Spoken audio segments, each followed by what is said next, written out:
27th. niho twamuherekeje tunamushyingura mu cyubahiro ariko hano kuri 28 kuko ariho byashobotse. Mwakoze rero ariko nkabashimira cyane church ya New Hope na Bell Press. Nukuri mwakoze nibo bagize iki gitekerezo. Jewe numvaga ndi bugume mu rugo ngakurikira ibyo mu Rwanda ariko bagize igitekerezo cyo kubimfashamo. Murakoze kandi nabandi mwese mwaje community zose ziri hano mwakoze cyane. I also thank the Church of New Hope and Bell Press in general for giving me this idea. On my end, I thought I was going to be home because I followed the event that was happening yesterday at home. I didn't have any idea that we were going to be holding an event here, but I thank the members and also the leadership of New Hope for allowing me to be here, and thank all the communities for coming out to help me say bye to my sister. Ndabanza rero muvugeho murumuna wanje yitwaga Umulisa Jeanne d'Arc. So I'm going to be talking more about her. My sister was Jeanne d'Arc. Yari umwana wa gatanu mu rugo twari batandatu. And she was the fifth born. We were 6 in our family. Mukuru wanje yitwaga Murungi Marie Louise, we baramwishe n'abana n'umugabo. My sister was called Murungi and she was killed along with the husband. Ntago ndi buvuge birebire ku buryo babishe birababaje. I'm not going to be going full into the testimony of how they died because it's so heartbreaking. Umusaza wanye nawe yitwaga Rwihimba Jeanne, mukuru kuri je nawe baramwishe. My big brother, whose name is also Jeanne, was also killed. Hanyuma wa gatatu yari je. Then I was the third born. Ndaza kubabwira uburyo jewe Imana yampagazeho. Along the way, I will also be telling you how I survived. Kandokora kugira ngo nzabashe kuvuga ibyabaye. How God protected me and I survived for me to be able to tell the testimony of what happened. Wa kane rero yitwa Rwihimba Matthias. So the fourth born was Matthias. We yarakubiswe cyane, bamukubitaga bamubwira ko agomba bazamukubita mpaka baye mugufi ko yari muremure nanjye namureberaga hejuru. Bamukubitaga bamubwira ko azaba mugufi, gusa ntiyabaye mugufi mu gihagararo nkuko babivugaga, ariko yabaye mugufi mu bwonko. Yarwaye mu mutwe kugeza imyaka 30 irashize yibera Indera mu bitaro by'abarwayi bo mu mutwe.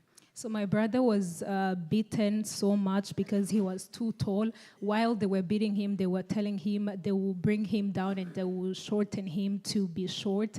But he didn't physically be short, but he was severely hurt in his head, and he had a mental condition. And during these 30 years that Rwanda has come from the genocide, he has been living in the hospital at Ndera. Ndahita mvuga rero Umulisa Jeanne d'Arc yari wa gatanu. So I'm going to talk about my sister who was the fifth, Jeanne d'Arc. Yari umukobwa mwiza ku mutima no ku mubiri. She was a nice person on her heart, and also she was beautiful from outside. Yari umukobwa witonda, wumvira, wubaha. She was an amazing person. She was obedient. She was helpful, and she was really beautiful. Hanyuma yakundaga umuryango, agahora yitaye kuri twebwe. Nige wari mukuru ariko yahoraga anyitaho avuga areba niba ntamerewe nabi, ahora ambwira ati ese urumva umeze neza. Yatwitagaho twese kugeza no ku babyeyi. She cared so much about our family. Imagine I was the oldest, but she kept on checking on me, wondering if I was doing fine. From me even to the parents, she was so caring. N'ababyeyi data yitwaga Rwihimba Celestin. My dad was called Rwihimba Celestin, and he was also killed. Mama nawe yitwaga Kamwezi Colette, nawe baramwishe. My mom Colette was also killed. Umulisa Jeanne d'Arc niwe ngiye kuvugaho cyane uyu munsi kuko ari we twibuka. So today I'm going to be focusing on Umulisa because we are going to be talking about her today. Kuri uko rero kwita ku muryango wose n'ubwitonzi bwe no byose jewe yari n'inshuti yanjye ikomeye. So by her caring for the whole family, but above all she was even my close friend. Jewe nari umuko nanjye naritondaga ariko we yaritondaga cyane. Niyakundaga no kujya gukina, je nahoraga nsohoka nkajya gukina no kubyina. Uko mbyina ubu nyine niko nabyinaga ndi n'umwana mutoya. nkabyina cyane ngasohoka hanze nako wagira ngo niko kazi nari mfite. We rero kuko yari inshuti yanjye yarabikundaga, akajya akingura urujya akaza akareba aho ndimo mbyina hanze cyangwa gukina. Noneho hagira igihe ntarimo mbyina hanze cyangwa nkina cyangwa nseka cyane cyangwa ndirimba, akumva arahangayitse akavuga ubu hari icyabaye, akaza akambwira ati tugende hanze wongere ubyine kuko uri mu bantu banshimisha, simbishoboye ariko uranshimisha. She was so calm and she was not a stubborn kid. And I was also the same, but I loved playing outside and also dancing. The way you see me dance here is the same way I danced back home. So because my sister was so caring, even in the moment when I was not dancing, she was so concerned, asking if I was okay and telling me she could open a door for me and say, let's go outside and you can go on and dance because I can dance, but I love to see you dance. Yego niyo umubyeyi wanjye mama ndaza kubabwira amateka ye iyo yabaga babaye kubera ibyamubayeho byinshi cyane. Jewe nagendaga nkamubyinira, nta kindi nari mfite cyo kumukorera, bose narababyiniraga. Uwari ubabaye atekereza ibyahise bya mbere nza kubabwira nkamuhoza. I will also be telling you a story of my mom, but every time she could get angry or she was not happy, I could go on and dance for her because that's all I could do. Even everyone in my family who was not doing fine, I would dance for them because that's how I knew how to help them out. Murumuna wanjye rero twari twaramubuze, najyaga ndeba abakobwa bateye nkawe hano no muri Amerika, nkavuga ese ubu ko tutabonye umubiri we yenda ntibamwishe wabona ari we.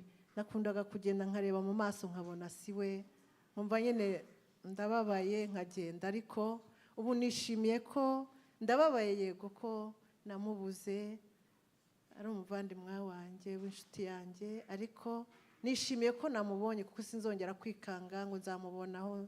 Ibihugu byose najyagamo numvaga tuzahura, ariko nishimiye ko namubonye, naruhutse, sinzongera kugenda ndeba abakobwa bateye nkawe ngo ngire ngo nibo niwe.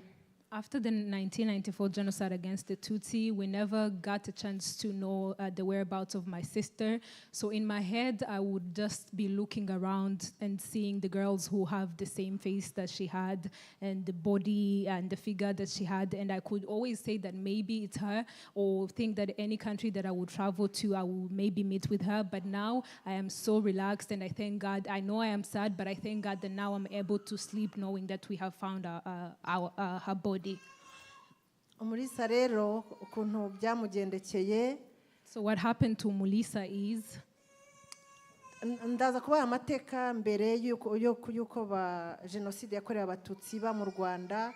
Umuryango wanjye barawutocarinze, bawukoreye ibintu byinshi cyane bibabaje biteye agahinda mu gihe bateguraga genocide yakorewe abatutsi. Ndaza kubibabwira, ariko Umulisa akiri gatoya hari abantu burugumesitiri yize kohereza gutwara ibintu byo mu rugo byose. Ndaza kubibabwira, bagatwara byose tugasigariraho. Ko rero kari gatoya gafite imyaka 3, bagombaga kubitwara bakanatwica, ariko ntibatwisha icyo gihe. Bahise bagafata ari gatoya bagakubita hasi, bakubita na wa musaza wanjye yari afite imyaka 6. Barabavuje barakira, ariko bari babakubise bihagije. Nuko ubwo rero nawe yarakubiswe muri icyo gihe kandi yari afite imyaka 3. So before the 1994 genocide against the Tutsi, way before the 1994, my family was tortured while the genocide was being put in place. And I remember Umulisa was 3 years old and my brother was 5 years old at that time. So the local leaders sent people to come and destroy and also take our things away and also kill us in the process. But at that time, my young sister, who was 3 years old, was beat up so heavily because they hit her down, and my brother was also hit, and they got cured. They went to the hospital. They got cured before, but that was also that time when she was 3 years old. Icyo gihe rero baramukubise cyane, ariko na nyuma ndaza kubabwira neza nuko ari we ndimo mvugaho gusa. Ariko nyuma naho twaje guhunga tujya mu yindi commune, kuko commune twabagamo badukoreye ibintu bikomeye cyane. Tugezeyo naho ubuyobozi bwaho bwamwimaga indangamuntu, aho agiye hose bakamumerera nabi kuko nta burenganzira ngo yari afite bwo kugira indangamuntu. Ubuyobozi bwari bwarayimwimye, bashaka ko aryamana nabo abayobozi, hanyuma bakamwima ibyangombwa, kandi yajya kwiga babimubaza akabibura, agahora ahangayitse, nta ndangamuntu rero yagiraga igihe kinini. Ubwo nabyo byamukozeho nyine. So after that, we were forced to move from the place that we lived in. We were forced to move to another area. So my sister faced the challenge of where she could not be able to have an identification, an ID, and the local leaders forced her to sleep with them before they could give her the ID, and she just refused, so she didn't have an ID for a long time. She went to school. When asked if she had an ID, she didn't have it, so that was also a challenge that she faced. Nyuma rero muri jenoside yakorewe Abatutsi baramufashe muri 1994, bamufungirana mu kumba kari kuri komine, bavuga ko kuntu yari ateye neza ngo ari we uzaba niwe wari uhagarariye abana ngo b'Abatutsi b'abakobwa bateye neza, ko bagomba kuzajya bamufata ku ngufu buri munsi, abavuye kwica bamaze gutema abantu n'imipanga n'amaraso bakaza kumufata ku ngufu muri ako kumba. So in 1994, my sister was imprisoned in a small room at the local leaders' offices, and they said because she was so pretty and she symbolized, she was the most beautiful girl out of the Tutsis that were there back in 1994. So they kept her there, and they were like, after the perpetrators come from the killing and come from doing what they called as jobs, they will come and rape her all the time, every day. Byageze igihe yakumva ko ari nimugoroba bavuye kwica bagiye kuza kumufata ku ngufu, agahwera, akaryama hasi agahwera, kuko azi ibigiye kumubaho nimugoroba. Akazi karangiye bavugaga ko ari mu kazi, niba ava ku kazi baza kuza kumufata ku ngufu. Yageraga ahorera agahwera akaryama bakamufata ku ngufu yahwereye, niba yarabyumvaga niba atarabyumvaga ntabwo mbizi. It reached a time that my sister was so traumatized that she could faint whenever evening was approaching because they so called it work. She felt like after they did their work, they would come and rape her. So she could faint while evening was approaching because of the torture and the trauma. I am not sure if she had what was being done to her while in that fainting and in that trauma. I'm not sure if she had it or not. Nyuma rero baje kumushorera bamujugunya mu cyobo. So after that, they escorted my sister and they dumped her in a hole.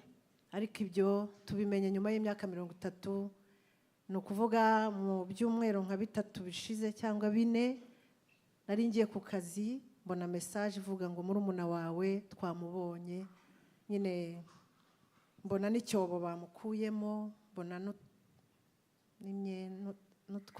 hari utwenda nyine, twenda yari yambaye twari tukifite, nakenda sinzi turabivuga byose, yagiye yambaye ako bitaga gasujipe, nakenda bambaraga imbere gusa ibindi bari barabimwambuye. Gasujipe rero k'umukara abakobwa bambaraga kera k'imbere ngo imyenda itabonerana, niko konyine yari afite, kari ku magufa ye nyine. Baramubonye. We got to know of what happened to her after 30 years. I think maybe 4 weeks or 3 weeks ago, as I was going to the office, and I received a message telling me that they have found my sister, and they showed me the pictures of the hole where they got her from, and her bones had the clothes that she was in before they killed her. Ukuntu rero bamwishe, barambwiye rero ubwo ubwenge buba bugiye, muranyihanganira ibintu byinshi biba bigarutse irimo bivuga ukumva ubwenge buragiye ukabura n'icyo uvuga. Please bear with me sometimes because I am overwhelmed with so many memories that come in. I get to forget a few things, but if it happens, please bear with me. Umulisa rero baramushoreye nyine baramugenda. Babimenye gute rero aho ari? Bagiye bubatse ikigo cy'amashuri hafi y'aho twari dutuye, hanyuma bubatse ikigo cy'amashuri bajya kubaka ikibuga cya basket.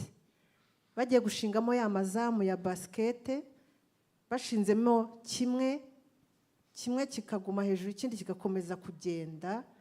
bakeka ko haba hari ikibazo waye icyo giti gikomeza niba ari icyuma gikomeza kumanuka kure nibwo rero bashakishije barabiketse barashakisha bamusangamo ariko hariho n'undi mugabo bamushoreranye bajyananye hari n'abandi baraho hafi babonye n'abandi benshi hafi aho hanyuma barambwira rero bati twaramubonye kumva rero ubundi hari igihe bavuga ngo twaramubonye ukagira ngo ukumva urikanze se bamubonye ari muzima ariko kuko nahise mbona icyobo nahise numva nyine narabyumvise ibyo ari byo ubwo rero twahise dutegura kumushyingura mu cyubahiro kumuherekeza niwe duherekeje gutya kuko ibanza usobanure nabyibagiwe. So this is how they got to know and found out where my sister was. At that same place, they had the plan of building a school and also a basketball pitch. So while they were building that basketball pitch, they were building the poles where the basketball nets, and one of the poles could stay balanced, but another pole would go straight in the soil. So they were eager to find out why one is balancing and another one is not. So building and searching down the soil, they found my sister, and that's how I got a message that my sister's bones were there, plus another man that she was with while they escorted them to kill them from that area. And sometimes it could come as a shock to me and asking how did they find my sister, was she alive or not? But because I saw the pictures of the hole, I was sure that she was killed and dumped there. Yego kubera rero n'ubundi bari baramufashe ku ngufu cyane sinzi kubaho kwe byari kumugora n'ubundi ngira ngo Imana yarabirebye isanga azagorwa mu kubaho kuri iyi si kuko byari biteye ubwoba kumara igihe kingana gutyo ufatwa ku ngufu buri mugoroba ndetse ufatwa ku ngufu wanapfuye usa n'uwahwereye ibyo bintu sinzi ko yari kubishobora ko nzi abandi benshi byagoye bari mu bitaro bambara pampex z'abana bahora bambaye kuko babaye umubiri wa mbega kubera ko bafata ku ngufu cyane igihe kinini baraho bari mu bitaro nta na rimwe bajya baba bazima ngira ngo nawe bari muri ibyo bitaro ariko Imana yashimye ko agenda hari ababyeyi benshi n'abakobwa benshi bagifite icyo kibazo cy'uko bafashwe ku ngufu cyane bikabatera uburwayi ku buryo bahora bambaye pampex nk'iz'abana. To my own understanding, I think in God's will, He saw that my sister wouldn't be alive after what had been done to her. She could not manage the life of surviving all that rape and what had happened to her, because I have so many different testimonies of the survivors who have been raped so many times and are in the hospitals wearing diapers and are not in the right mind. So to my sister, on the other hand, I am glad that God saw it that way, and He saw it fitting that she passed on, because she was raped so many times unconsciously all the time. So I think my sister wouldn't be able to live with that. And I think God saw it, and He liked it to be that way. Umulisa rero twamuvugaho byinshi, ariko ejo mu Rwanda nakurikiraga online mu rugo aho twari dutuye, niho bageze kwibuka muri rusange kuko iwacu muri Butare kwica byahageze bitinze. Umuprefe wacu yari yaranze kwica, hanyuma bishe batangiye kuri 21 ngire ngo, hanyuma iwacu byahageze kuri 27.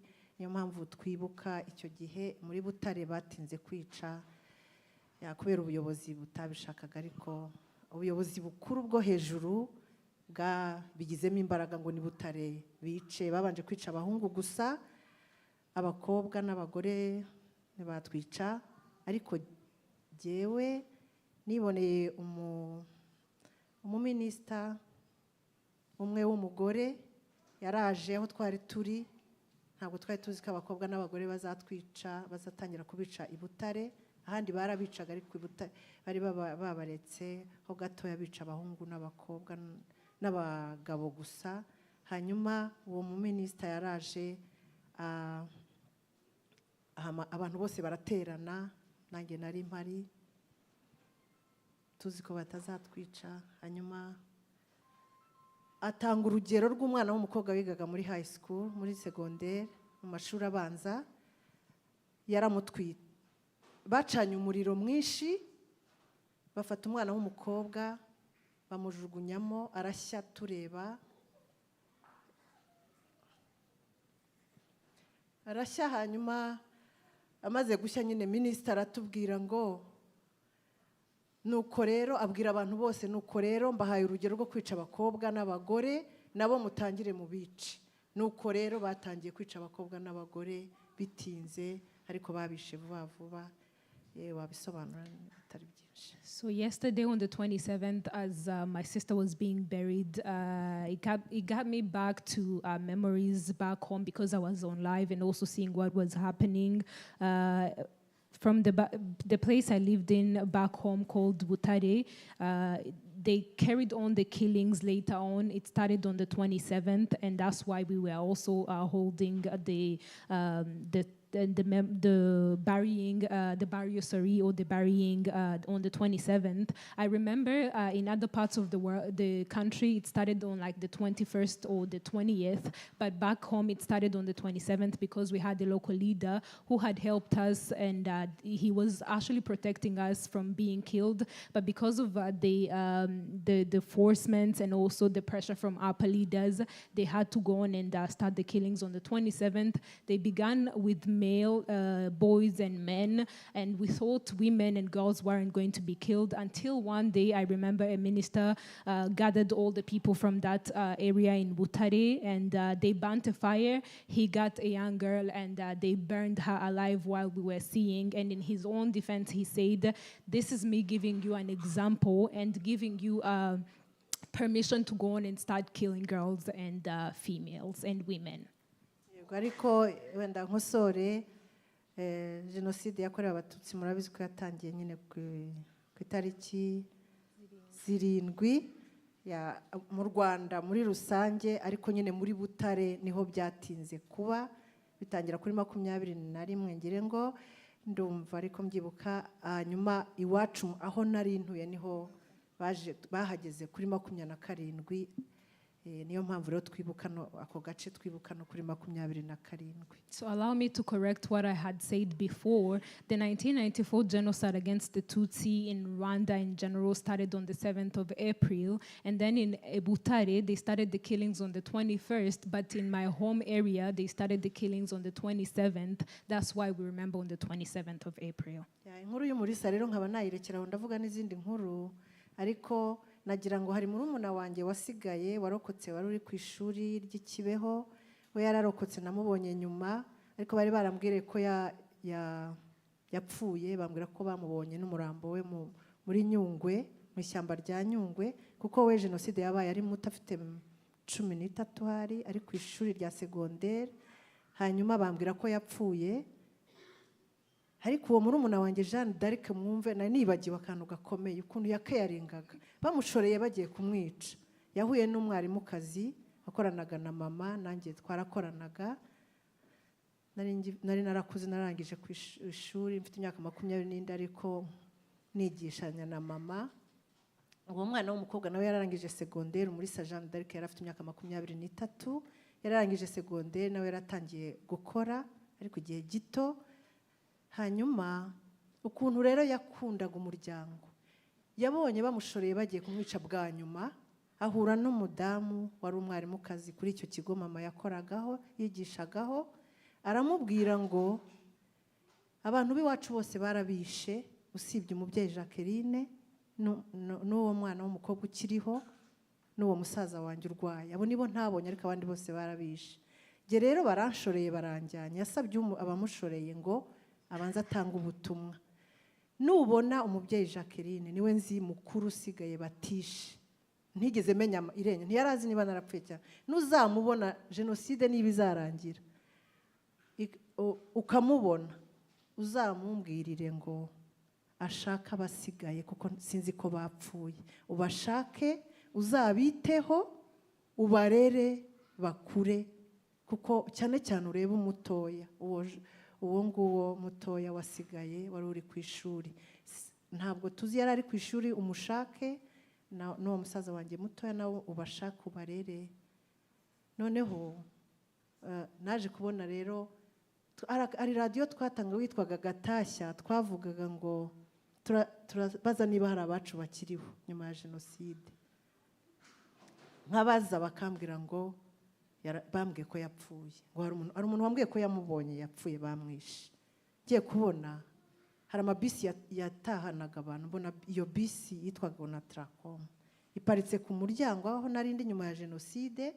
Mbona wa mwana tuvukana ugiye kuvuga, ubu ni umumama mukuru ugiye kuvuga ku Umulisa gatoya yabisabye. Ndamubona arambwira ngira ngo mumbabarire, nagize ngo ni ghost, nagize ngo ni kubambwiye ko yapfuye. None araje uyu muntu ndamuramutsa cyangwa ndiruka. Narirutse jewe cyane ngarukira ahantu kure, baza kumfata. Sinamenye ko yaba ari muzima, bakubwiye ko yapfuye bamwiboneye. None araje ni muzima, ntabwo nabyakiriye. Rero niwe naramureze arakura. Uno umumama wabyaye abana 6, yabyaye abana 6 nk'abo twari dufite mu rugo. Yabaye intwari nyine abyara nk'abo twari dufite. Yeah. So to give you the last memory of my sister, the last day while she was being escorted to be dumped in that hole where she was killed, and to give you a clear example of how my sister was so caring, while on the way being followed to that hole, she met a school teacher that we had back in the days, and she went on ahead to ask the perpetrators for some time before they could kill her, to give a message to that teacher that she had met. And she said, please, I am not sure if my sister Jacqueline is still alive, but I haven't heard of any stories if she has been killed. I believe maybe she's still alive. If you meet her on your way, tell her that if she survives, she should take care of she should take care of our brother and our young sister who was in her 13 or 12 back in the days. So she asked that teacher to deliver a message to Jacqueline. And then after the genocide, Jacqueline she wasn't sure if the sister that they were talking about was still alive, because there's this radio station where they could go on and give announcement and ask if people have survived the genocide or not. And one person told her that he is sure that the young child had been killed. So she wasn't sure if the young child survived or not. And then after some time, the sister showed up, and Jacqueline wasn't sure if she was a real human being. She thought she was a ghost because they had told her she had been killed. So she ran because she was afraid. She didn't know what to do. And she is so thankful that after the genocide against the Tutsi, the sister survived. She brought her up, she raised her, and the sister was able to grow up. She gave birth to 6 kids, as the family members from her family was. And the same sister is here today, and she asked for some time to also speak about the sister. Ariko ndibuka bambwira ngo bashoreye muri umuna wanjye bagiye kumwica, yantumyeho barabimbwiye. Noneho nkajya ngenda, kandi nyuma jenoside yari yararangiye, nkajya ngenda mu muhanda numvise mbabaye cyane ngo abantu bose nari mbizi, ariko kuntumaho ko bamushoreye bagiye kumwica, akabasha kuntumaho ngo nzarebe niba hari abasigaye mbarere. Byarambabaje ku buryo narasohotse ngenda mu muhanda ngo ndebe niba nta muntu wanyica. Numvise ntabashe kubyakira, mubuze nsubira mu rugo. Nabonye mbuzunyica musubira mu rugo. After receiving that message, mind you, it was the 1994 genocide against the Tutsi had come to an end. But after receiving the message, it touched my heart so much that I was like, my sister was being followed to be killed, but she had time to remember to send a message to me to look for those who will survive. It touched my heart, and at some point I was really sad, to the point that I got out of the house and I went to the streets looking for somebody who could kill me, until I couldn't find nobody to kill me, so I was forced to come back home. Sinari kumubona kuko ubuyobozi bw'igihugu buriho ubu bwari bwaje guhagarika jenoside, barahagaritse, nibo badukuye muri ibyo byose. Ntabwo rero nari mu mutwe wanjye hajemo ngo nabona unyica, ariko bari babihagaritse. Ari nabwo ntarakomeza mbashimira, ntaza no kubyibagirwa iyo batahaba ntituba turiho, twese iyo batabahaba, buriya buyobozi iyo butahaba, inkotanyi iyo zitaza, igihugu cy'u Rwanda, nzabibabwira mu mateka ngiye kuzavuga, amateka yitwa ndi umunyarwanda. Iyo ubuyobozi bw'inkotanyi butaza ngo baze badukize, bakize n'u Rwanda, ntabwo igihugu cy'u Rwanda kiba kikirangwa ku ikarita y'isi. Kubera iki rero? Jeanne narahibereye, jenoside irangiye, n'abahutu bari batangiye gusubiranamo, bicana, nabo bavuga ati ibi watwaye ibintu byinshi bya kwa kanaka, akamwica, watwaye ibintu, nabo baba baricanye, igihugu cy'u Rwanda kigasibama ku ikarita y'isi iyo bataza. Nkaba mbashimira, ntarakomeza amateka yandi. Mwarakoze, mwaradukoreye, mwatabaye u Rwanda.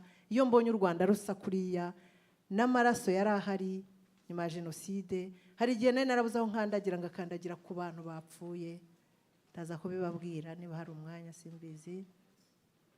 Ubwo rero ndabashimira ntarabyibagirwa. Mwarakoze, u Rwanda rurabengerana kubera mwebwe, mwarakoze, Imana izabaha umugisha. I couldn't find someone to kill me after the genocide because in my mind I was hopeful that I would find someone to kill me, but I couldn't find them because the RPF in Otanyi back then had stopped the genocide against the Tutsi, and no matter how much I was looking for someone to kill me, I couldn't find them because the country was being brought back to harmony and no one was able or was allowed to kill one another. And I remember back in the days, even the perpetrators had started killing them between themselves because they were so complaining. You took so much from the neighbors, you took so much. So if it wasn't for the RPF in Otanyi that stopped the 1994 genocide against the Tutsi, I don't think Rwanda would be a country that it is today. I don't think it would even be on the surface of the earth because the perpetrators maybe would have killed between themselves, and even the survivors would have also died. So allow me to thank the leaders of Inkotanyi who managed to save the country, because if it wasn't to them, I don't think we would have managed to survive. Nivuga rero ku Umulisa nagira ngo murumuna wanjye bashyiremo akavideo ibyo yavuze, ntabwo nari nabimenye nonaha, sinigize ndeba kuri telefone ariko rizarabimbwiye ko yashaka kugira icyo ababwira. So coming back to Umulisa, my young sister has something to say and we have that on tape. Wa undi nyina nagize ngo ni ghost kandi ari umuntu muzima wabonetse. The young baby that I thought had died and I thought he was a ghost.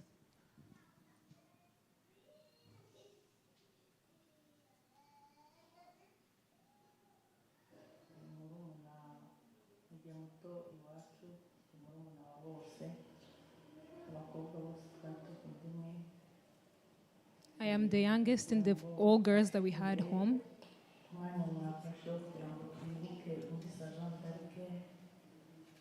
Twashyinguye ejo mu myaka 30 tumaze twaramubuze, ejo twaramubonye, cyaragahinda ariko habanzemo n'ibyishimo kuko twabashije kumushyingura by'icyubahiro atari mu myobo. Umwobo twamubonye umwobo wari uri hafi ya fose dike y'abagororwa b'icyo gihe. Twari twaramubuze, bahishe abantu benshi babata muri uwo mwobo, barangije barabizimangatanya ntitwabasha kumubona. Ubwo umupadiri yari yasabye amafaranga kugira ngo basize ikibanza cyo gukinaho basikete, nibwo mu gusiza babashije kubona iyo mibiri. By'agaciro rero turashimira Imana ko twabashije kumubona, n'abandi babashije kubona ababo bakababona bakabashyingura mu cyubahiro.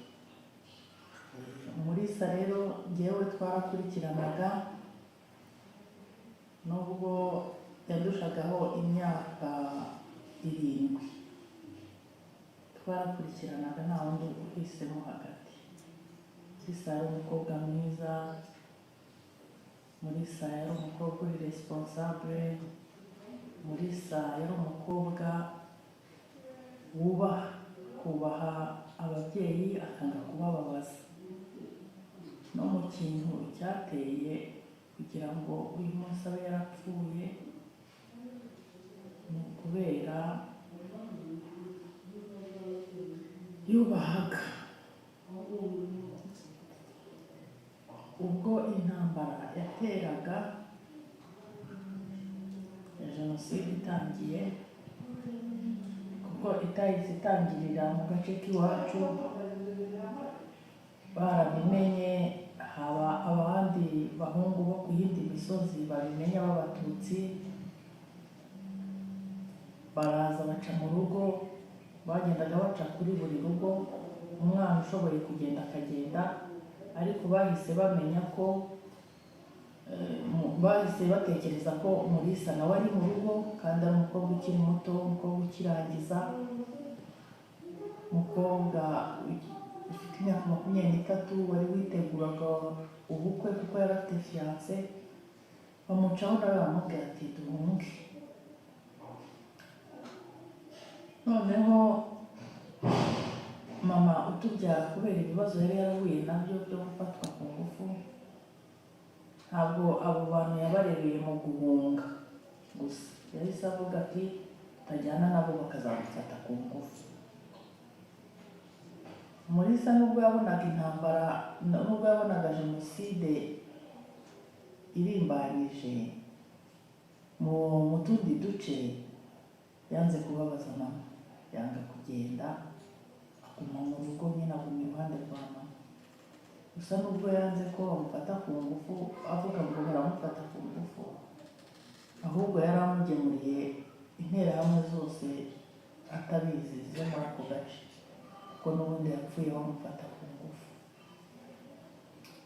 Yaramwumviye aguma aho ngaho kugeza jenoside ibaye, kumana na mama. Byari bibabaje cyane. Ikindi kintu njya mwibukiraho ukuntu ari umukobwa uri responsable, ubwo kuko njyewe n'umubyeyi Jacqueline tutari duhari, bamuvumbuye aho bari bamuvumbuye arimo azamuka, yasabye abicanyi ati mumbabarire ngire ubutumwa ntanga. Yagiye ku mwarimu wigishanyaga na mama, ndetse nawe yarigishaga Umulisa, ariyo agitangira kwigisha, kuko niko kazi konyine kabagaho k'abatutsi. Yamuciyeho, amaze kumuca amusabye abo bicanyi ati reka cyo kuri uyu mwarimu, ariko uwo mwarimukazi yari umuhutukazi, ajya mu rugo iwe. Ukuntu yari umukobwa uri responsable rero, nubwo yabonaga agiye gupfa, ubutumwa yatanze nibwo uhora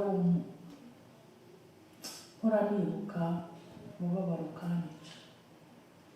Bagiye aramubwira ati rero, ati umubyeyi ntawe uhari, ari ahantu atuye hafi y'u Burundi, wenda yarahunze. Ati ariko nubasha kumukoza ijisho, ndagutumye uzamubwire ko twese twapfuye twashize, uzamubwire ko ari jye upfuye bwa nyuma, kandi ko mpfuye nabi, bagiye kunyica nabi bikomeye. Ati ikindi uzamubwirire, ati uzambwirire umubyeyi Jacqueline, nabasha kurokoka bino bintu bikabasha guhosha, azashaka umwana. Umwana yavugaga ni jyewe, jye nari mfite imyaka 15. Azashaka umwana, amubere nyina, amubere papa we, ati kandi azaruhuke kumushaka, kuko nituri kumashobora nawe kurokoka ari uko abonye inkumbiye. Azamushaka amubere umubyeyi.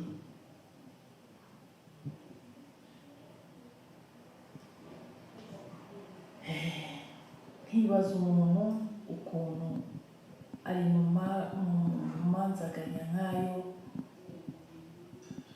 aho gutekereza ati ndapfuye ngo yitekereze we yikunde, agatekereza ati abavandimwe bashobora kukubaho bakazahura reka ntange mesaje kugira ngo batazaburana, wenda uwo mwana uwo yitaga umwana akazabaho nabi. Yabimusigiye nk'inshingano, kandi koko ko yabimusigiye niko yabikoze. Ndashima Imana ku giti cyanjye ko yansigiye undi muvandimwe,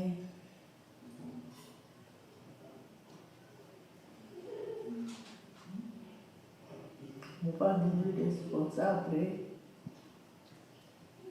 umuvandimwe wabereye umubyeyi koko,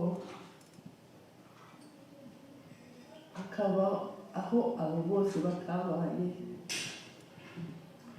ndetse akabarusha akabakuba imibare bari bafite, kuko yabaye umubyeyi nk'uko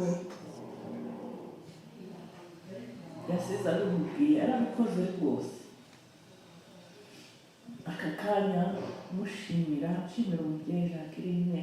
Ni umubyeyi koko nk'uko izina rye ryitwa. Ni umubyeyi uruta abandi babyeyi rwose. Ndamushimira, ariko nkaba nshimira n'Imana yamusigaje.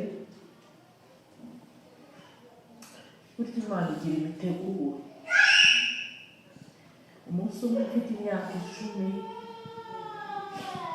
naciye mu nzira ahantu y'akayira ka kinyarwanda, mu tuyira tutacagamo imodoka, bantumye kwa mukuru wanjye. Bahantumye, ndagenda, ndi mu nzira njyenyine, numva ijwi rirampamagaye, ijwi rinini cyane. Nkebutse mbura umuntu, mbuze umuntu,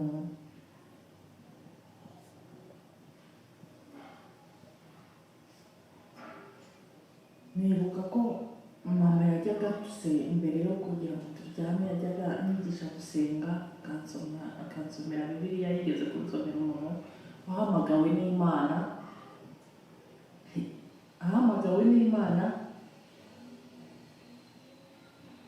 ninayoberwa ibyo ari byo. Ndavuga mbese ko ijwi rimpamagaye igihe nkaba ryiyumviye, buriya si Imana impamagaye nanjye? Ndavuga ariko ijwi nirigaruka ndaryitaba kugira ngo nibwire icyo rishakira. Iryo jwi nararyitabye,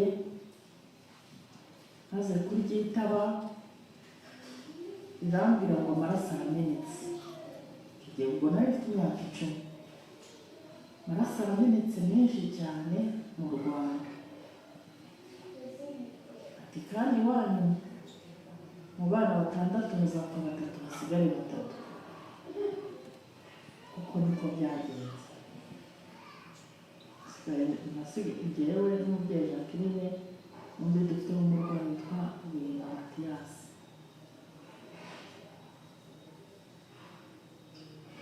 Noneho kubera umubyeyi Jacqueline n'ubundi yavukanye ubumuntu, umubyeyi n'iki, namukundaga cyane birenze. Ikintu nihutiye kubaza Imana, kera twamwitaga Jeanne, ese Jeanne nawe arimo mu bantu bazasigara? Imana yahise imbwira ngo ndamuguhaye. Bivuga ko kumumpa uvuga ngo nzarokoka, nawe arokoke.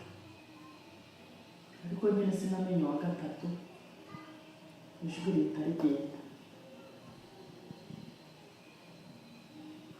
Urumva ko ibyo byose ni imiteguro y'Imana.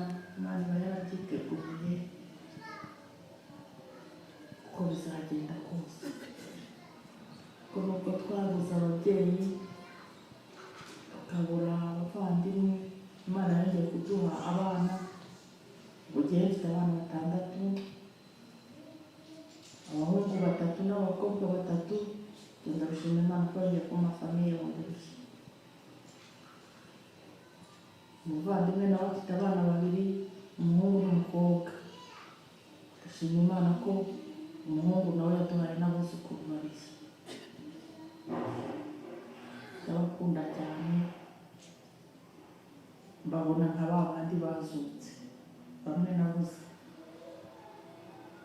Iyo ndeba utwo twuzukuru nkubonamo undi mwuzukuru wacu mu rugo uwitwa Umurungi Marie Louise nawe wapfuye. Mbona ari nk'abandi bongeye bagashibuka bakazuka.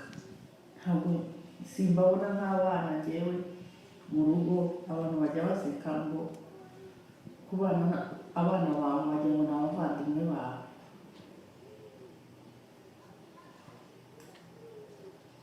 Bose uko mbabona ni abavandimwe. Abashima Imana ko bongeye kubana natwe, bongeye kutuzura mu mushya. Imana ishimwe. Ijambo ryawe ryari ryo. Murakoze. Murakoze rero. Murumuna wanjye ntabwo nari namenye nyine ko yohereje akavideo avuga kuri bimwe byamubayeho bikeya. Ntabwo yabivuze byose, ariko yashaka kuvuga ku Umulisa Jeanne d'Arc. Mu gihe rero igihe kitararenga, nagira ngo mbabwire inkuru, ya nkuru nashaka kuvuga cyane ya mbere ya genocide yakorewe Abatutsi, mu gihe bateguraga jyewe umuryango wanjye ibyambayeho ndabigira vuba. Ndabona ibyo yavugaga hari byinshi, ngira ngo ntabisemura, wasemura muri make ko yavugaga nk'ibyo navuze, usibye wenda bikeya. That was my sister's video. I was not sure that she had sent the video, but pretty much what she said, I said it from the beginning. She was giving a testimony of how she was the last born in her family, and she was also saying how they discovered the body of Umulisa on the basketball pitch that was being built, giving a testimony of how obedient Umulisa was. She had an opportunity to flee with other people who were fleeing before the 1994 genocide against the Tutsi, but because she was obedient, the mother didn't want her to go. She stayed with the mom, and she ended up being raped on a daily basis, which was a fear of her mom. But through that, she was also killed, and she was giving a testimony of how one day when she was like 10, she was on her way going somewhere to somebody's house, and she had a voice talking to her and saying how much blood is going to be spilled in Rwanda, and she asked God to spare Jacqueline because she was her favorite, and God really did that. And through Jacqueline, she received a mother, and she was raised up by her, and she was thanking the Lord that she was able to have a family after the 1994 genocide against the Tutsi. She was able to give birth to 3 boys and 3 girls, just like in her family, and that's what the message was all about. Murakoze rero, nagira ngo nyure muri makeya amateka. Nanditse agatabo karimo amateka y'ukuntu genocide yateguwe, ntanga urugero rw'ababyeyi banjye natwe. Now, let me give you a testimony that I wanted to say before we run out of time. The putting in action of the 1994 genocide against the Tutsi. I wrote a book, and this book is mainly about the testimony of my family and my parents. Nkaba rero naranditse ako gatabo ngira ngo nerekane ko genocide ntiyapfuye kuba, yarateguwe. Mu gutegurwa rero natanga urugero rw'ababyeyi banjye uburyo babaye tortured, babafashe nabi cyane, babishe urubozo. So through this book, I am showing how the genocide didn't wake up one day and it was put in action. It was a whole thing that was put in place. It was a plan that was planned. And through this book, I am giving a testimony of how my parents were tortured before the 1994 genocide. Nari nakanditse mu Kinyarwanda, ariko nshaka no kugashyira mu Cyongereza. Mu gihe rero editor wanjye ari na hano, nagira ngo ahaguruke weditinze ako gatabo, ndamushimira cyane. So yitwa Karen. The book is written in Kinyarwanda, and I was hoping for it to be translated. So now, before my author is working on it, she's right here, and I want to thank her. Nagashyize rero kagiye mu Cyongereza, ndebye ibyo nanditse mu Kinyarwanda n'ibiri mu Cyongereza mbona ntibisa, nta mwanya nagize wo kongera kugasubiza mu kinyarwanda neza ngo bise, kuko editor wanjye yakagize ukundi kuntu kaba keza cyane, hanyuma nsanga ntigasa n'ibyo nanditse mbere mu kinyarwanda, ariko nzabishyira no mu kinyarwanda. Ndabivuga rero kugira ngo abataragasomye kari mu cyongereza, abatarabashije kugasoma batavuga icyongereza, bumve ibiri muri ayo mateka muri ako gatabo. So through my editor, she translated the book in English, and because I didn't have much time to translate what she had done in English to Kinyarwanda, the book is both in English, so those who didn't have an opportunity to know what is in the book, here it is. Kubera rero iyi video ntari nyizi iminota irandenganya, hano dukorera ku masaha, ariko ndagira vuba, urambabariraho gatoya ngiye kubivuga. Okay, murakoze cyane rero. Jewe niga mu wa kabiri mu mashuri abanza, umuryango wanjye, data yari umuyobozi w'amashuri ahantu hitwa Igishamvu, na mama akora kuri icyo kigo, natwe abana ariho twiga. So when I was in my second year of school, my dad was a principal at a school and my mom worked in the same school. Hanyuma ubuyobozi bw'igihugu buravuga ngo nta mututsi ugomba bakoze amakosa ya kwiga. Kuba rero abantu bize, ndatanga urugero, data yari yarize, mama yarize, bafite n'akazi keza, ibyo bintu byabaye icyaha nyuma. And then the leadership of the country said it was a mistake for any Tutsi who attended school, because my dad had attended school and my mom had attended school and they had good jobs. So the leaders said it was a mistake. Umunsi umwe rero twagiye ku ishuri twese, data mama bajya ku kazi, data yari ari mu biro bye, noneho bohereza ubuyobozi bwa komine, bohereza abantu baragenda bamupfuka mu maso, bamujyana kumufunga. Dutashye nimugoroba, twanyuraga mu ishuri rye na mama, tugatahana na papa. Tugezeyo turamubura kugeza saa 2 z'ijoro, dushakisha, twahebye ahantu hose, turataha, turiheba turataha. So on a normal day, my parents had to go to work, and I also went to school in the same school. So what happened was, after school, I could go check on my mom, and then from my mom, we would go to my dad's office and we go home. But this day specifically, the leaders sent the local people to come and take my dad. He was imprisoned. So from that time, when school ended, I went to collect my mom. Then going for my dad, we couldn't find him until like 8 p.m. in the night. Saa 2 zigeze twaratashye, tujya mu rugo turarira, buracya turamubura, tuyoberwa irengero, amezi 4 arashira. Then after 8 p.m., we decided to go home because we didn't know any whereabouts of my dad. We went home, we cried, we couldn't ask for any help until 4 months passed. Amezi 4 ashize rero, haje umugabo, araza arakomanga, turamukingurira, aratubwira ngo mwicare mbabwire ibya so. Yatubwiraga nk'abana. Tujya guhamagara mama, turicara ngo atubwire ibya data aho yabaherereye. So after 4 months, one man came and knocked on our door. We were kids at home, and he asked to go and collect our mom to come and sit, and we hear all about our dad. Turicara twishimye ko agiye kutubwira aho ari. So we sat in excitement thinking that he was going to tell us where our dad was. Ariko ibyo yatubwiye byaratwishe. Yaratubwiye ngo iso arafunze. But he was giving us sad news because he said your dad is imprisoned. Hanyuma ngiye kubabwira ibyo bamukorera buri gitondo. So I'm going to be telling you what they do to him every morning. Nanjye mba mpari, niko yatubwiye, mba mpari iyo babimukorera. Then that man said, I am always there when all these things are being done to your dad. Atubwira ngo bamuha icyayi cya buri gitondo. He says your dad is being given tea every morning.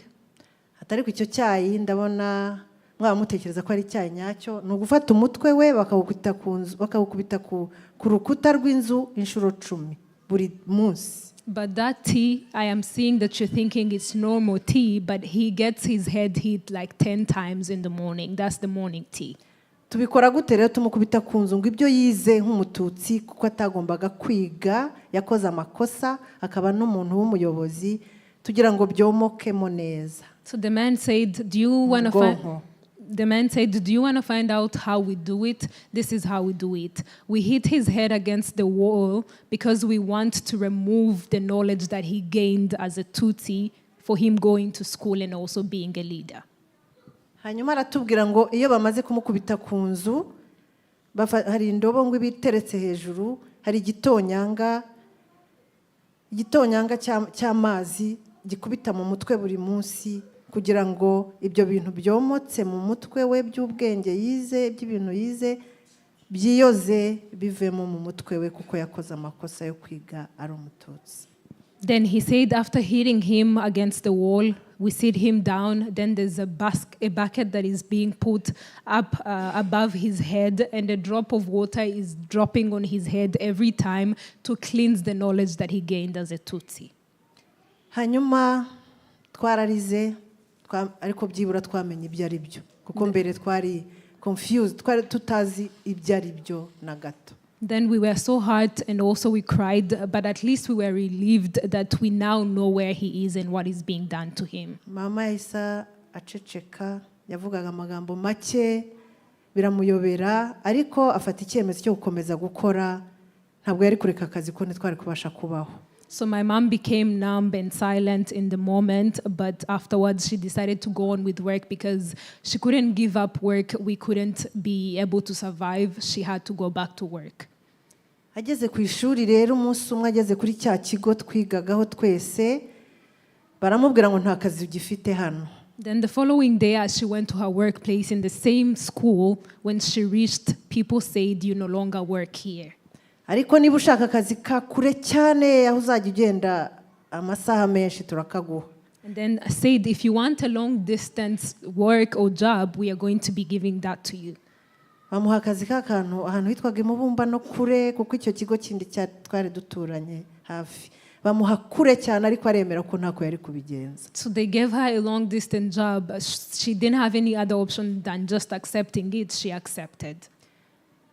Umunsi wa mbere agiye atashye hari ahantu yanyuze hari ikawa, ubuyobozi rero bwa komine bwohereje abagabo n'abasore bajya kumufata ku ngufu muri izo kawa.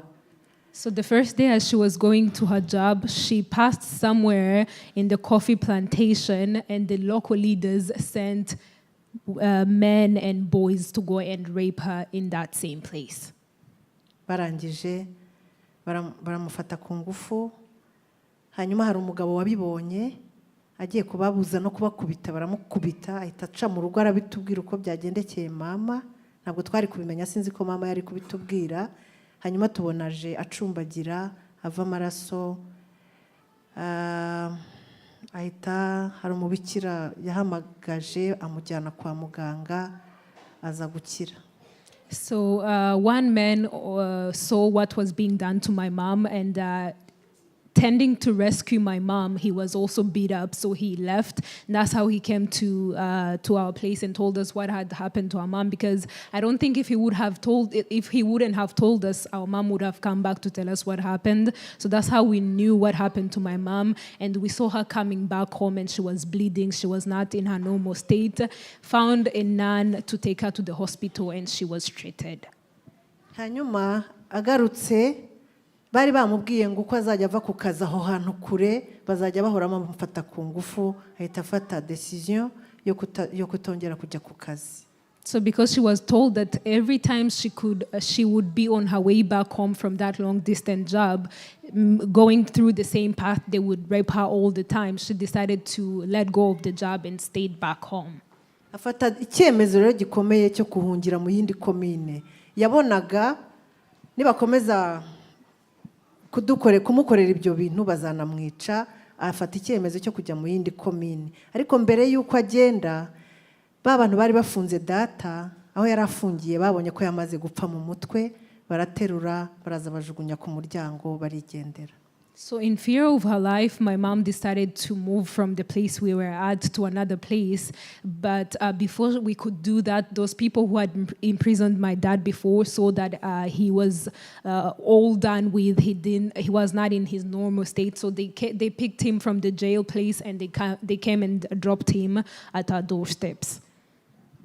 Baragenda rero bamujugunya ku muryango. Nababwiye ko nakundaga kubyina. Nasohotse ngiye kubyina hanze no gukina, numvaga mu nzu nyine ntahaguma cyane. Sohotse mbona umugabo imbere y'umuryango. data yari inzobe cyane, mwabonye ko na murumuna wanjye ari inzobe, ntabwo twasaga. Mama yariraburaga, data yari inzobe cyane. Ntabwo namenye, barantunguye.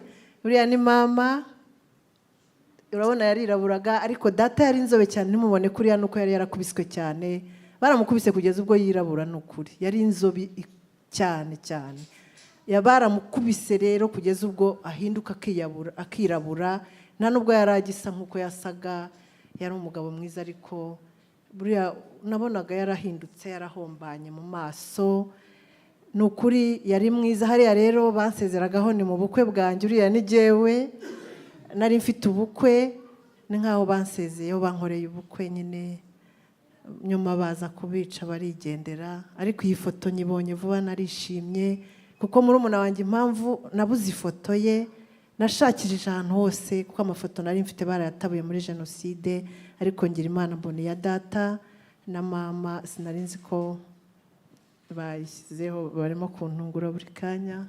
Murakoze. Uriya rero ni data, uriya ni mama, uriya ni jyewe mu bukwe bwanjye.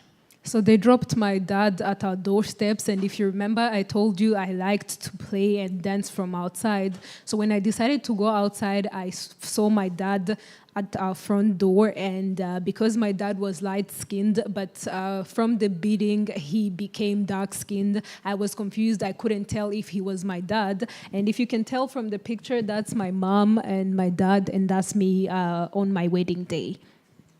Mama rero we yariraburaga, data akaba inzobe. Ntimubona asa kuriya, nta nubwo mbyumva jyewe nyine n'izo nkoni zose nibyo bamukoreye. Mama rero aramukurura, araza araduhamagara, nanjye arambwira ngo, njye naramubwiye ngo hari umugabo uri hanze, ngwino umujyane kwa muganga, ndabona arembye. Sinamenye ko ari data, naherutse ari inzobe, njya kubona mbona asa kuriya. So I came back to the house and called for my mom, and I was like, there's some man who is just at our doorsteps. Please come help him and take him to the hospital. So because he was light-skinned, and through the beatings he was dark-skinned, I was confused. I couldn't tell if he was my dad, only for my mom to come out and recognize that he was our dad. Hanyuma mama aramukurura mujyana mu nzu, araduhamagara aratubwira ngo ni data. Ndabihakana. Data yari inzobe, ntabwo yirabura kuriya.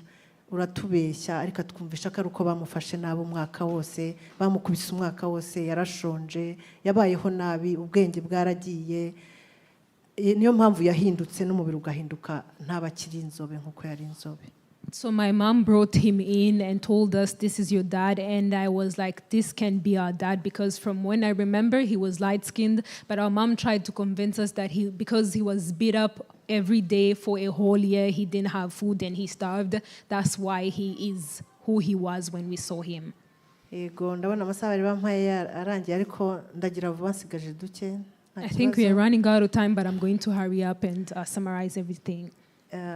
Ikindi rero, data rero bamaze kumufunga, ubwo rero mama yakomeje kuba intwari, afasha data kubaho, kumuvuza, guhora amuvuza, natwe aturera.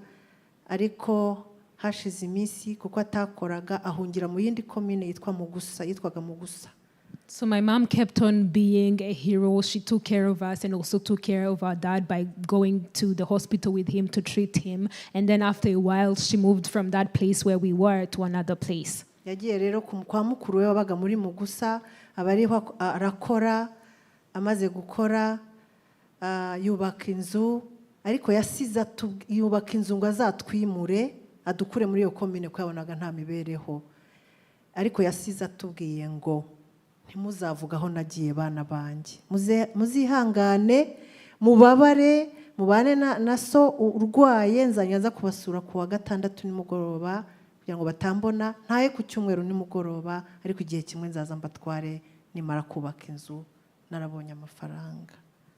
So she moved in another area where she had her big sister, and she got a job from that area, and she started building a home in hopes that she will come and get us from where she had left us to that new home, and told us that please make sure you don't tell anyone where I have gone. Be patient, endure what is going to be happening to you. Take care of your dad. I will go on and work, and if I get money, I will build the house, and I will be coming in to see you at Saturday and leave Sunday night so that nobody will tell where where I am.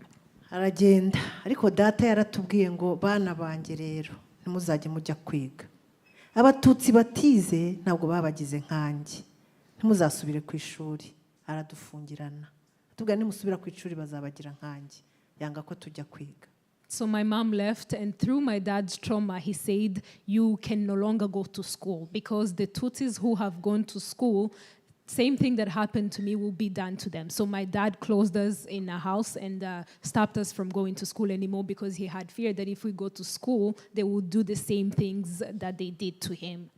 Jewe rero kuko nari umuntu ntabwo byari kuvamo ibyo ngibyo byo kuvuga ngo ndaguma mu nzu nuriye nakinguye idirishya ndurira nari umuntu kera nyine wenda icyo gihe nari muto nari ngifite nigaga mu wa kabiri primaire ariko nyuma nari umuntu usimba high jump nsimba urukiramende niruka nari umuntu w'umwatlete ndavuga singuma aha ngaha nurira mu idirishya ndasimbuka hanyuma njya ku ishuri.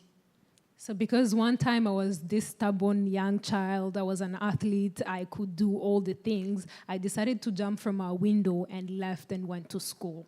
Ngeze ku ishuri rero tugera igihe cyo kwiga imibare iyo twagezaga hari igihe cyageze abarimu bamwe bakatubuza kwiga imibare nk'abatutsi tukajya hanze gukina cyangwa guharura mu kibuga bavugaga ko tutagomba kwiga imibare kuko imibare ni y'abantu bakomeye abatutsi ntabwo tugomba kuyiga.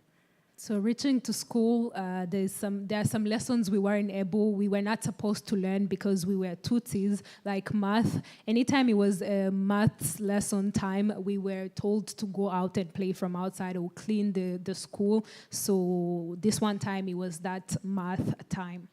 Ngeze rero ku ishuri dusohotse ngiye kwikinira nishimye nta nubwo nari nzi n'ibyari byo ngo numvaga nishimiye ko ngiye gukina.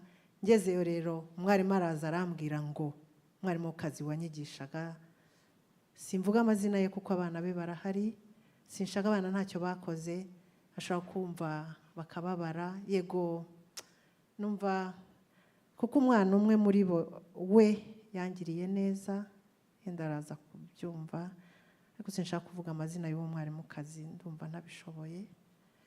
Umwarimu kazi rero yaramfasha arambwira ngo nkubwire anjyana mu ishuri ritarimo abantu arambwira aho nyoko yagiye nanga kubivuga arankubita kugeza nguye hasi mva amaraso sa nuhwereyeho gakeya.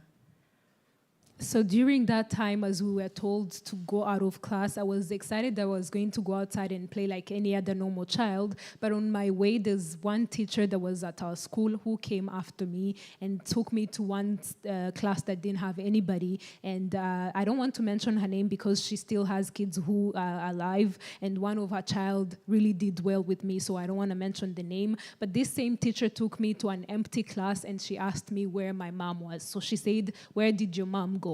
And I refused to tell her. She hit me so hard until I fell down, I fainted and I bleeded. Ikintu rero nanubu nibuka mumbabarire mbivuge igihe nacyo kitura ikintu nibuka cyanze kumvamo yabonye ntabivuze arankubita sinabivuga atuma undi mwarimu ngo inshinge udupaki tubiri tw'inshinge ziriya badodesha azizane arandyamisha barandyamisha nubitse inda mu bworo bw'ikirenge shyira ubworo bw'ikirenge hejuru hanyuma numvaga bavugana ariko nta mbaraga mfite ngo mu bworo bw'ikirenge hamwe ushingemo inshinge 20 ahandi naho ushingemo inshinge 20 tumubwira haguruka agende zinjire neza muze kubyihanganira birakomeye nanjye byarancanze n'ukuri. She says, one thing I can never forget is this one time while she was hitting me to tell her where my mom went. She called on for the next teacher to go on and bring the knitting needles, and they made me lie, and I was on my stomach, my back faced upwards, and she told that same teacher that put 20 knitting needles in one foot, and in one foot, and on another foot, and then we'll make her stand and walk for the needles to penetrate. Baraziteye mu bworo bw'ikirenge. They did exactly that. Ariko nanubu mfite imyaka hafi 60 iyo mvuze inshinge cyangwa numvise ngo bateye inshinge ngo inkingo ngiye ntangira kumva mbabara mu mutwe nubwo mbabara mu kirenge inshinge banteye 40 mu bworo bw'ikirenge nzumvira hano na n'ubu nzumvira hano jewe n'ubu nzivuze mu birenge harandya no mu bwonko hakandya bamaze kuzintera rero umwarimu umwe sinari kubasha kugenda murabyumva umwarimu umwe yamfashe ankandagiza ngo zinjire neza umwe yaramfashe undi akajya nkandagiza ngo zinjire neza zarinjiye ubwo bubabare na n'ubu ndacyabwumva hanyuma banjyana kwa muganga umubikira yanjyanye kwa muganga abana baje kunterura nyuma umwarimu yigendeye aba barimo bigendeye baranterura banjyana ku mubikira njyana kwa muganga baramvura nibwo rero igihu cya mbere cyavuyemo ngira igihu cya kabiri ntumubone mbyina hano cyane ariko ngira uruhu rwa kabiri ntabwo ngira uruhu Imana yandemanye harimeze urundi nuko nari umwana nyine wo muri primaire ariko yenda iyo mba umuntu mukuru nk'uko ntabwo rwari kongera kuza yenda simba mbasha kugenda ubwo rero na n'ubu sinshobora gufata urukingo niyo haza perezida wa repubulika akambwira ati n'abapolisi nta kibazo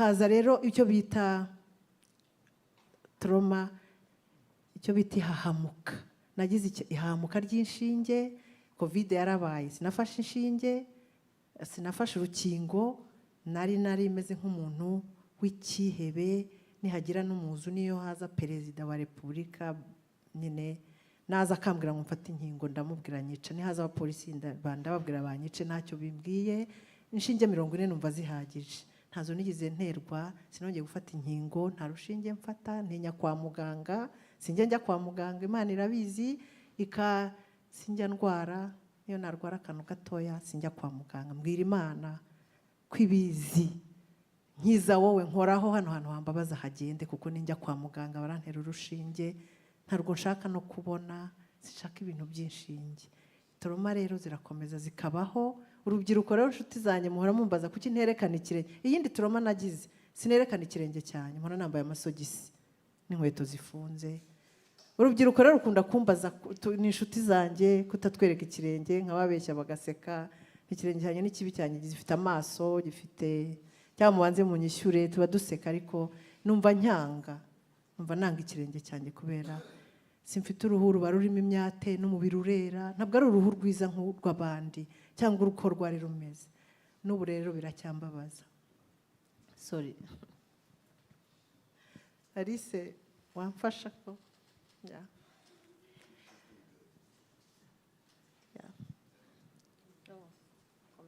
Excuse me. So she says they went on ahead and put her up on her feet after having 40 needles in her one foot. She had 20, and another foot she had 20. So the two teachers forced her on her feet, and they made sure that the needles penetrated. And she says even up to now she's 60, but she is never able to take any cure.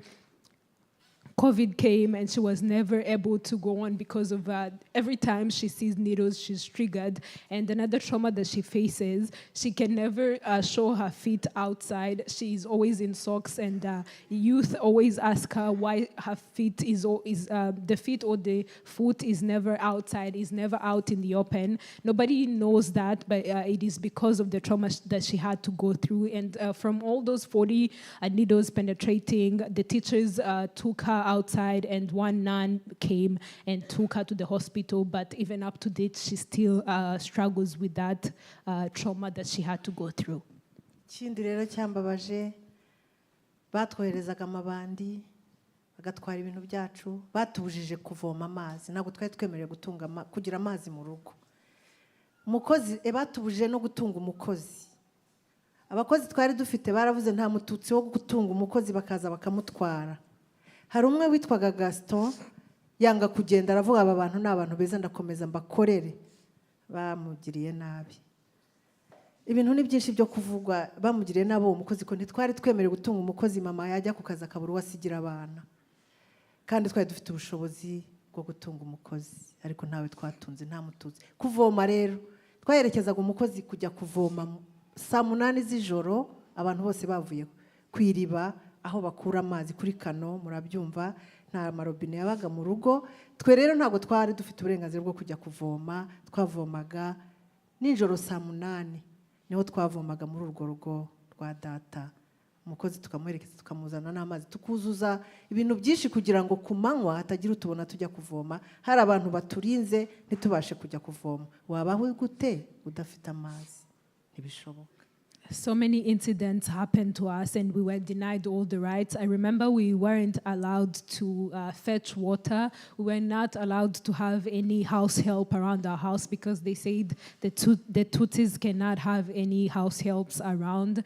So I remember we had this one man at our house who was helping around, and they forced him to leave our house, but he said, these people are really nice people, I can't leave. They beat him and forced him to leave our house. And I remember we were only allowed, we could escort this man to go on and fetch water at around 2 a.m. in the night because we were fearing that if anybody would see us fetching water, they could beat us. So that's how bad it was.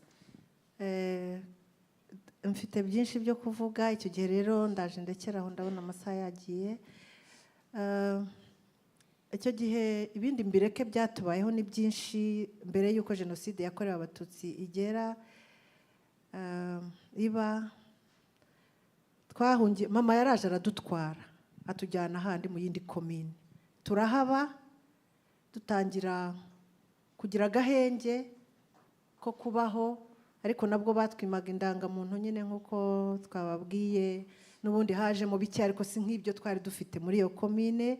Hanyuma nyuma genocide iraba. Kwa kundi rero papa yari yarapfuye ahagaze na mama yarapfuye ahagaze, natwe twese twarapfuye duhagaze. Uwari warapfuye ahagaze noneho bamwishe burundu. So many things happened before the 1994 genocide, but during that time, my mom came for us where she was, so we moved from the place we were to where my mom was, and it was not as bad as it was from the previous place, but still we didn't have any rights. We couldn't have IDs, we couldn't have anything because, of course, of what happened. And at the end of the day, because my dad was leaving, but also he had died inside, and my mom was doing the same, even us in the family, and the traumas and the tortures. Now, the 1994 genocide against the Tutsi was like the finish line for to kill that person who had died inside, now to physically kill them. Noneho rero kubera igihe nari nateguye no kuvuga jewe uburyo sindabivuga narimo, ariko ndimo ndandika gatabo k'uburyo ndiho jewe. Ese byagenze gute kugira ngo mbe ndiho? Narabaye muri genocide, narakandagiye bararashe ndimo, bakarasa abantu nk'ijana ndimo, je simfe nkavamo, nkabakandagira nkabanyuraho, na n'ubu ko sinjya gukandagira mu byatsi mu kwa kane birampenda, kuko ntabwo wabonaga hunyura ukabakandagira. Gukandagira abantu harabukandagira ukumva bara n'ibintu tutabona uko tuvuga. Igitabo rero ndimo nandika cya kabiri, ese jewe navuze amateka yabo mu rugo, jewe noneho nabayeho gute, byagenze gute? Ni amateka maremare, nta mwanya uhari wo kubivuga. Nari nzi ko ndi bubivuge uburyo jewe nabayeho, ariko nta gihe. Yego, ndavuga muri make mbega. Ni ukuvuga jewe hari ibitangaza Imana yankoreye bidasanzwe, uraza kubisamarizinga muri make. Ibitangaza yankoreye rero, ndimo ndandika agatabo kitwa ibitangaza 100, si uko ari 100 yankoreye gusa, mu minsi 100, 100 miracles in 100 days. Nuko agatabo numva nshaka ko kitwa. Gusa ndavugamo ibitangaza nka 3 turekeraho. Numva sinavuga ibitangaza 100 kereka umunsi wose tumaze. Mu bitangaza rero ngiye guhitamo nka 3 gusa, numva byose byaranyumije. Imana rero ntiyashakaga kumfa jewe. Ndumva umunsi wa mbere genocide yarindaga kugeraho utaramenya ko ihari. Barimo barica hano hakurya, we ntabyo uzi. Icyambere rero nabonye abantu baza gusenya inzu duturanye, umuntu duturanye w'umututsi. Barasenya bafite n'imipanga. Ndahagarara ndababaza, kuki musenya inzu? Sinari namenye ibyabaye. Kuki musenya inzu y'abandi? Numva ndashaka no kubatuka, ariko ntabwo nabatutse, narababajije gusa. hanyuma umwe ahita akuramo imbunda ararasa. Arashe ntabwo isasa rye ryahitanye umwana bitaga ibirara wari uje kunsaba amafaranga 100. Uko nahembwaga nahaga abo bana b'ibirara ku isoko amafaranga 100. Yaraje kumbwira ngo ko mwahembwe ejo wampaye 100. Nuko bazaga kumbwira bari inshuti zanjye. Nuko ni uwo wari uje kunsaba 100 niwe ryasasu ryahitanye. Icyo kikaba ari igitangaza cya mbere, ariko nkaba nsabira uwo mwana wagiye mu kimbo cyanjye. Kadeta yatera indirimbo ngo ingabo zapfuye mu kimbo cyanjye, gahita nibuka abantu bose bapfuye mu kimbo cyanjye. Ni benshi baje gukora ibintu kuri jye, hapfuye undi buri gihe. Muri ibyo bitangaza izirano nzavuga. She wants to summarize because she was able to give the testimony of her family members, but she has never had an opportunity to talk about her own personal experience during the 1994 genocide against the Tutsi. She's working on a book called 100 Miracles in 100 Days, and she's going to only be giving 3 miracles because we are running out of time. One miracle that she says she has seen during the 1994 genocide against the Tutsi. This one time, the perpetrators had come to burn down and destroy the house of her neighbor. And then because she was still young and didn't know what was happening, because during the genocide, people were being killed from this other side, and you who was here could never tell what's going on. So one time these people came and they started destroying this neighbor's house. She came out and started telling these people, you stop what you're doing. Why are you destroying the neighbor's house? So one man was so angry, and he took his gun out and pointed it to her. Firing the gun, the bullet didn't go straight to her. It went straight to another child who had come to collect money. She is praying for that child who went in her position, but she's also glad that she saw that miracle. The bullet that was meant for her took another child. Nahise niruka rero jye nari mfite umwana w'imyaka 3. Ikindi gitangaza nshima no umwana w'imyaka 3 yitwa ndamufite, ni umusore w'imfura yanjye witwa Patrick, bamwe baramuzi ni MC mu Rwanda. Patrick rero Imana yavutse ntiyariraga. Nabanje no kugira ngo afite ikibazo mu mutwe, ntabwo yajyaga arira ngira ngo afite ikibazo mu mutwe, naho nuko yari yiremewe, yari yimereye. Patrick rero ikitangaza Imana yankoreye. Murabizi ababyeyi benshi bagiye bapfa kubera abana babo bihishe mu gihuru, abana bararira. Yarira, umwana yarira bakamenya aho ari, bakaza bakamwica. Jye rero Patrick yarambwiraga ngo mama cekeka. Nubwo yarazi kuvuga ceceka. Cyo ni igitangaza ntumva. Hari igihuru, icyo gihe uwo munsi nahise nirukira mu gihuru, nicayemo intozi ziraturya cyane, nyinshi cyane zijya no mu matwi y'umwana. Umwana ntiyarira. Numvaga ari ugiye kurira. Umwana ntiyarize ngo avuze induru.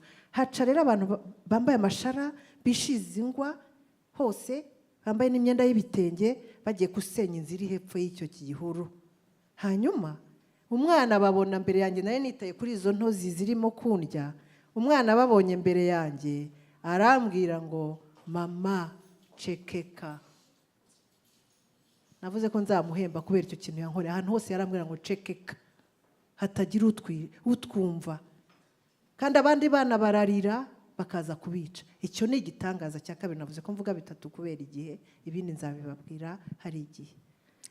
Another miracle that I saw with my own eyes, during that time I had a child who was 3 years old, and he's still alive up to date. His name is Patrick, and Patrick Mahirwe is his name. And so after that gunshot, we ran to the bush to try and hide.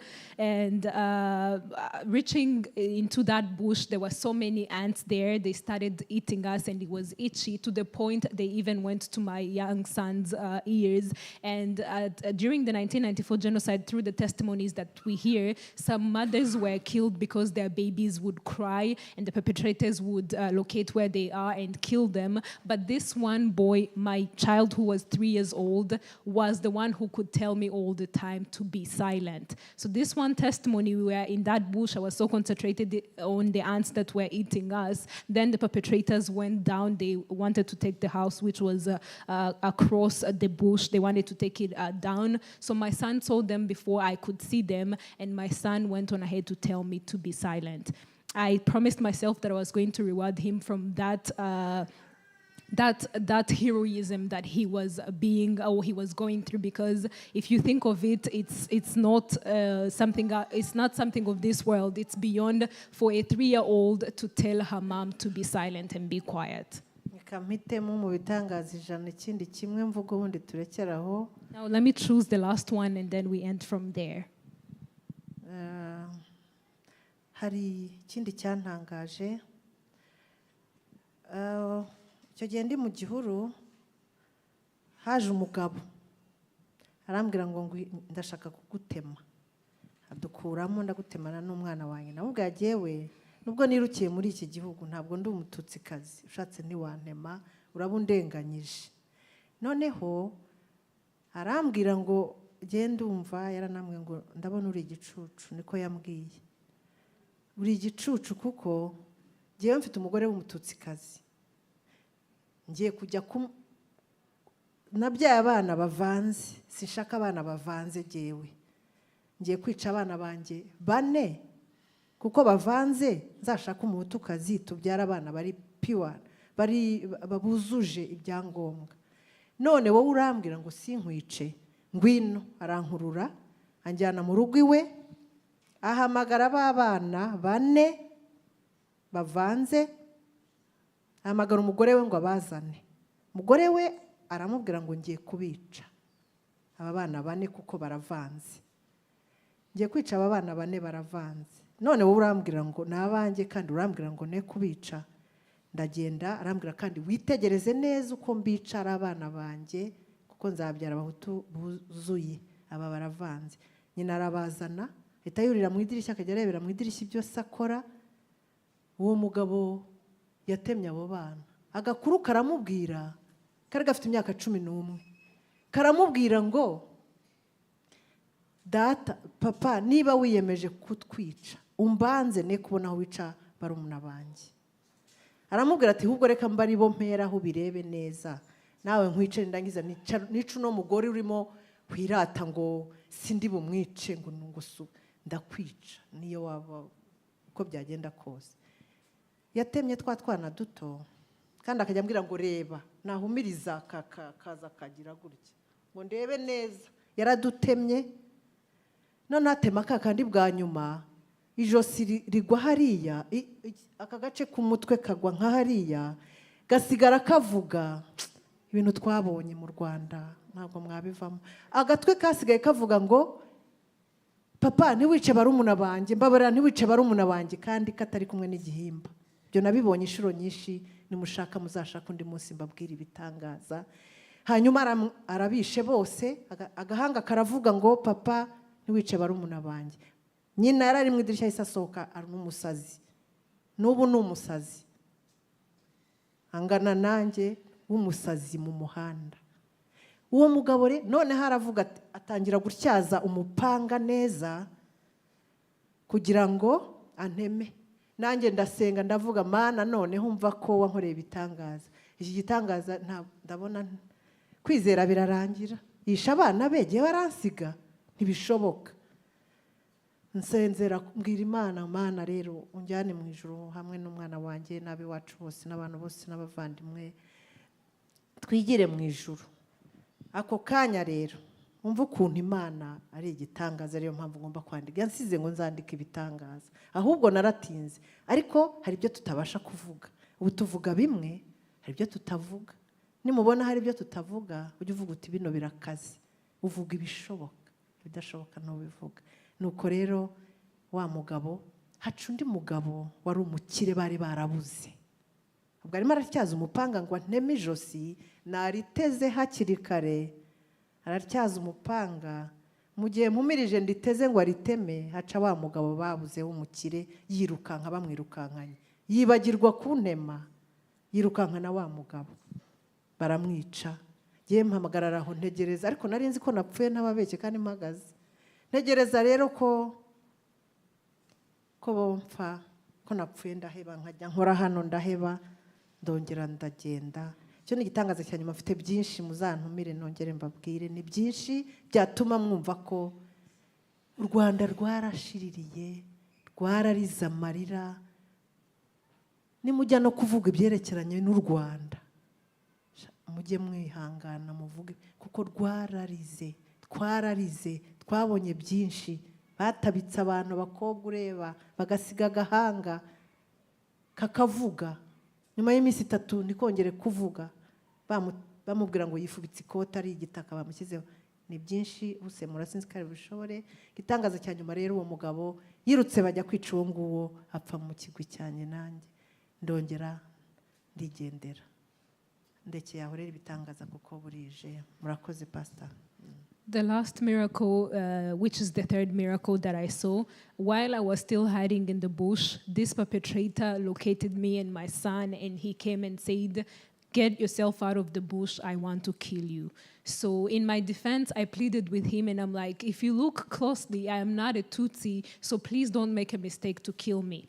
So that man went on ahead to say that I think maybe you have a problem in your mind. You might be crazy because I married a Tutsi. My wife is a Tutsi. I have kids who are both mixed race. So if you are thinking that I cannot tell who you are, I think you're stupid. So this man was like, I'm going to kill my kids and my wife so that you can see how committed I am to be killing the Tutsis. He took me and my son to his house, brought all his 3 children out and the wife, and he told me to look closely and careful to see what I'm doing to them because it was going to be done to me as well. So he brought all the 3 kids outside, and the eldest, who was like 13, pleaded with the father and said, if you have decided to kill us, please kill me first. I don't want to see you kill my siblings last. So the dad went on ahead to say, I'm going to kill your siblings before for you to see how they are going to be killed, and then I will kill you after. So this man had a machete. He slaughtered all the 2 young siblings and killed the last oldest child. And his head was, after slaughtering him, his head was just down there, and it kept on saying, please, Dad, don't kill my siblings. So after killing them all 3, he went on ahead to sharpen his machete, and he was like, I'm also going to kill you and your son. I was ready to be killed, but in the process, as he was getting his machete sharpened and ready, I prayed, and I'm like, God, this is the last thing that maybe I needed to see. I know I'm going to die. Please, just at least take me to heaven. Let me see heaven. So while he was at it, sharpening his machete, this one wealthy man who was a Tutsi, who every perpetrator was looking for, came running, and the perpetrators were running after him to kill him.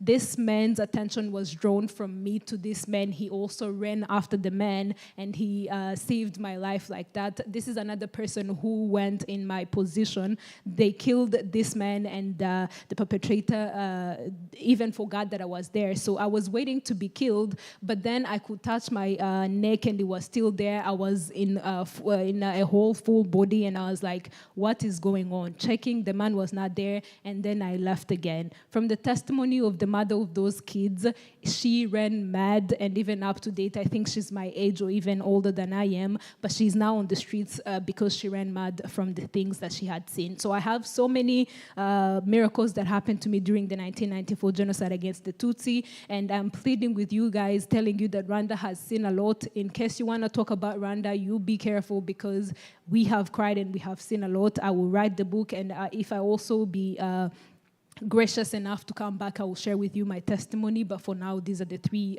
testimonies and the miracles that I saw for myself. Ibitangaza rero ni byinshi yankoreye nzabibabwira.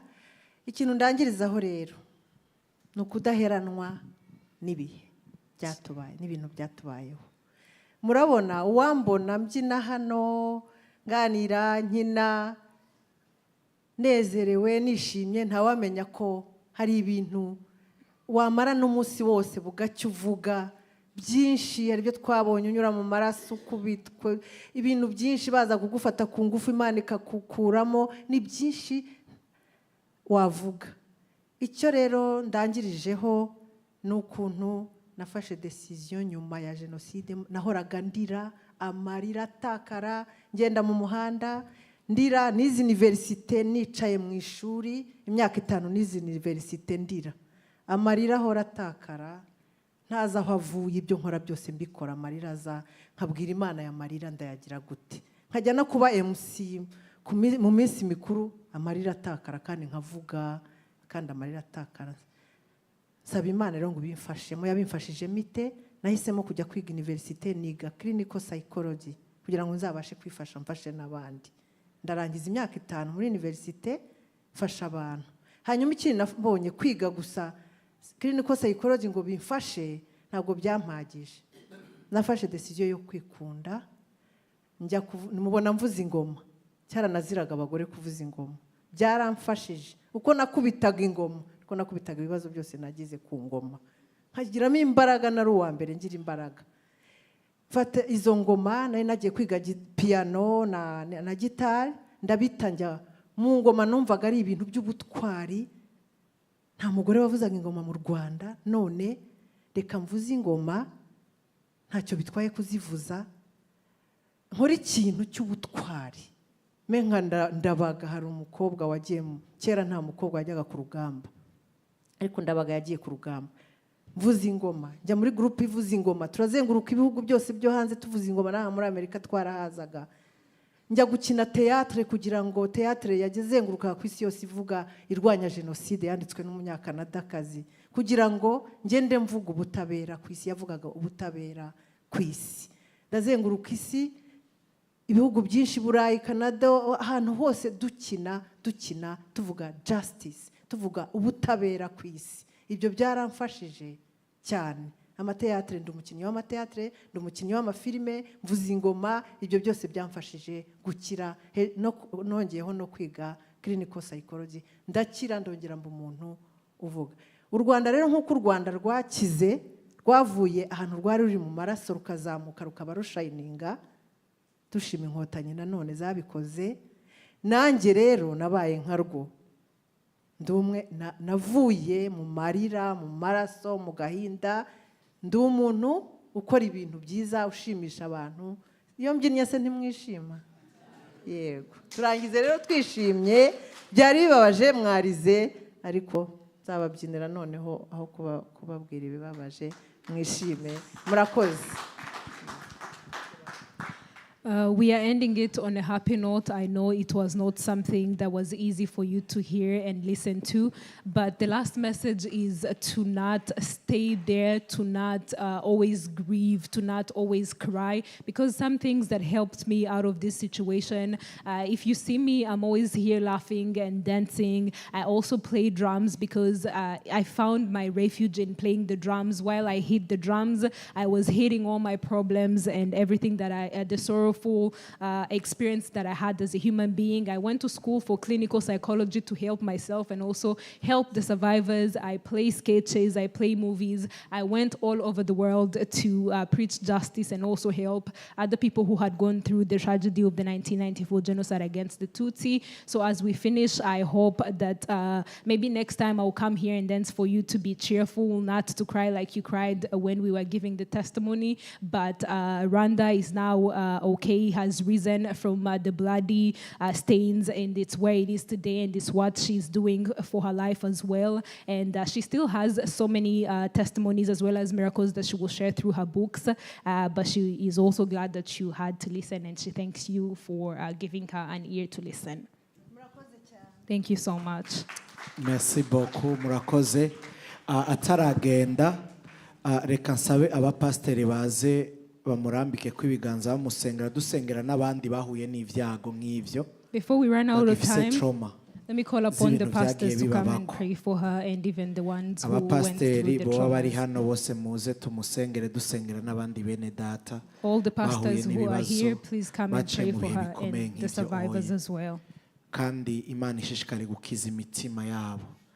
And I hope God is going to help your hearts as well. Ku murongo wa 3 nikivuga Yesu ashimwe. Amen. Ishobora gukiza umutima w'ubabaye.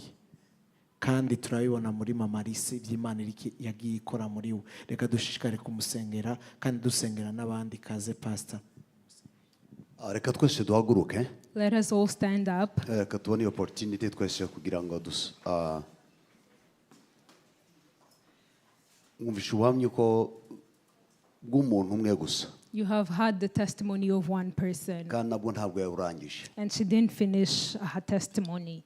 Noneho wibaze mu gihugu cyose ubuhamya igihugu cy'u Rwanda ifite. Now imagine how many testimonies the country of Rwanda has. Abari igihe opportunity nk'iyi kugira ngo bene abantu nk'abo tubasengere. This is an opportunity for us to pray for these kind of people. Dusengere igihugu cy'u Rwanda. We pray for the country of Rwanda. Ndetse dusengere n'ibindi bihugu byinshi barimo barakinisha byinshi nk'ibi zo kwangiriza ikiremwa muntu Imana yaremye. And we also pray for other countries who are also going through the same. Sintekereza ko amastori nk'aya hari umuntu muzima ushobora kuba ushaka kumva amastori nk'aya. I don't think that you would volunteer to hear about these stories. Ariko reka dusenga Imana. But let's pray to God. Kandi tunashima Imana ku byo Imana yakoze. And also while praying, let's thank God for what He has done. Izo mpfu zose yagiye asimbuka kwari kugira ngo uyu munsi wa none abagazangare maratubwira ubuhamya nk'ubu. All the deaths that she was able to escape was for us to be able to listen to her today at this time. Ubuhamya bwongera bukadusubiza mateka tugasura inyuma amateka tukabona ukuboko kw'Imana. The testimonies that take us back to the history for us to see the hand of God. Twese turambura ibiganza tumusengere ndetse tunasengera abanyarwanda hirya no hino bafite amateka nk'aya ndetse n'igihugu cyose. Let us raise our hands as we pray for her and the survivors and Rwandans in general. Mana ise umwami wacu Yesu,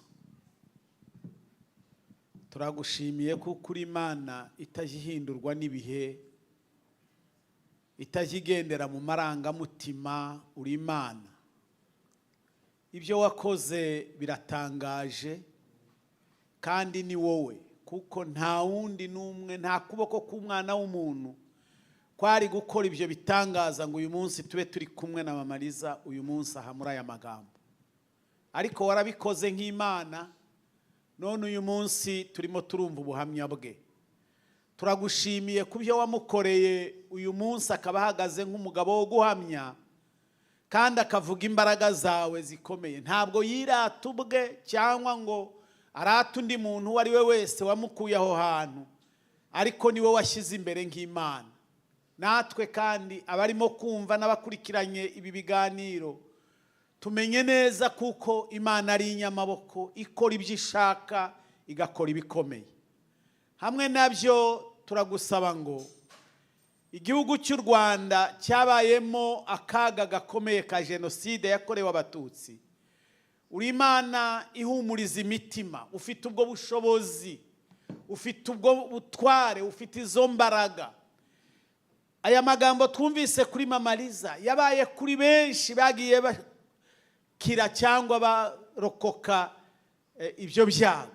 Mana yo mu ijuru, turakurarikira kugira ngo ugirire neza abo bose kandi ukomeze kubare mu mutima n'ababakomokaho n'igihugu cyose muri rusange. Abagize uruhare muri ibi bintu, uri Imana ikwiriye guhindura imitima, ntibizongere kubaho no gutekerezwa. Ntabwo ari mu Rwanda honyine, ibihugu bizengurutse nabyo uyu munsi birimo biratekereza cyangwa biri mu migambi. Hari abafite imitima yifuza kurimbura no kumaraho ubwoko ubwo waremye. Mana yo mu ijuru, ufite ubutware, ufite imbaraga, ufite ijambo, wategeka biriya byose bigaceceka.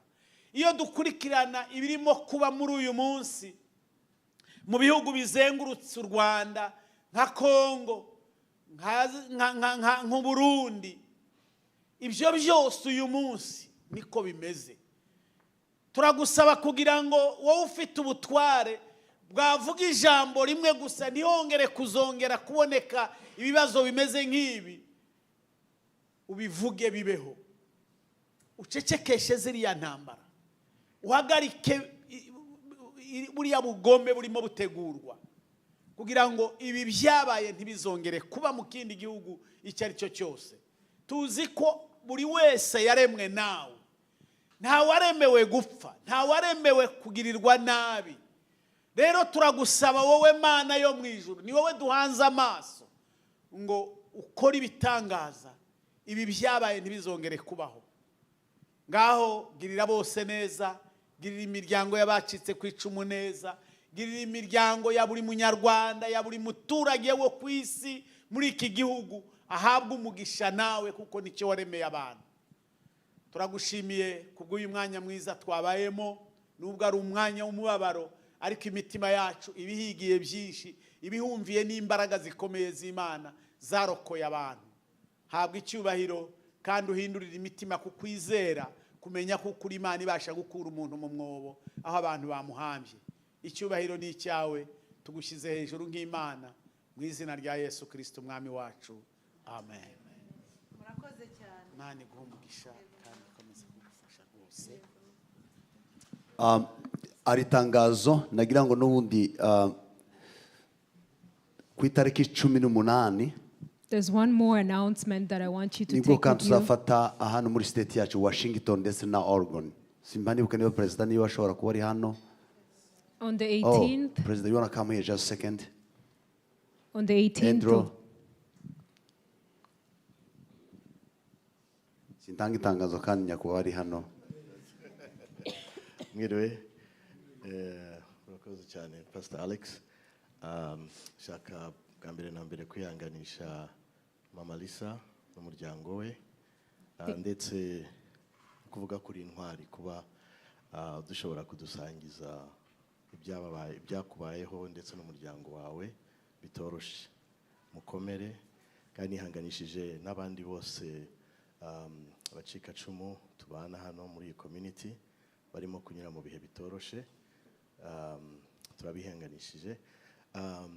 Rero itangazo pastor yaratangiye, ndifuza kubatumira mwese muzaze itariki 18 z'ukwa gatanu, nibwo tuzibuka ku rwego rw'iyi state na Oregon. This time dufite joint commemoration event yo kwibuka inshuro ya 30 abacu bazize jenoside yakorewe abatutsi muri 1994. Bizabera muri sale yo hejuru 303. I'm sorry. so, thank you, Pastor Alexis, for giving me this time, and I also want to stand strong with Mama Lisa for being strong, and also acknowledging that she is strong for being able to share her testimony. I also want to stand strong with all the survivors who are in this room, and also I want to extend my invitation to all of you. We are commemorating on the 30th. We are commemorating for the 30th time on the 18th of May, right here from the upper room, Washington State and Oregon. So it would be great if you guys come along. Yego, ubwo amasaha tuzatangiriraho ni saa 7. Nkuko musanzwe mwubahiriza igihe, ndibaza ko saa 7 twese tuzaba duhari hano. Tuzatangira na walk to remember n'izindi gahunda zose zikurikireho.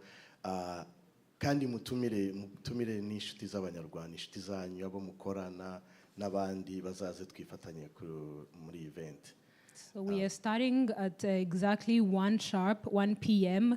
and I call upon you to invite your friends of Rwanda, whoever you work with. We are starting with a walk to remember, and then the event will keep on going. But as you keep time, please keep time at 1 p.m. Akandi nashaka kongeraho, uyu munsi hazakorwa na biometrics, byandi bavuga fingerprints. So we honored ko embassy izabikora uwo munsi. Abayifuza rero ibyangombwa n'ibindi muribuka ko basaba za fingerprint, zaba ari amahirwe rero kubikorera hano. Nako nashaka kongeraho, murakoze. On that same day also, the embassy will be here for the biometrics. Those who want to give their biometrics and fingerprints will also have an opportunity to do so. Thank you.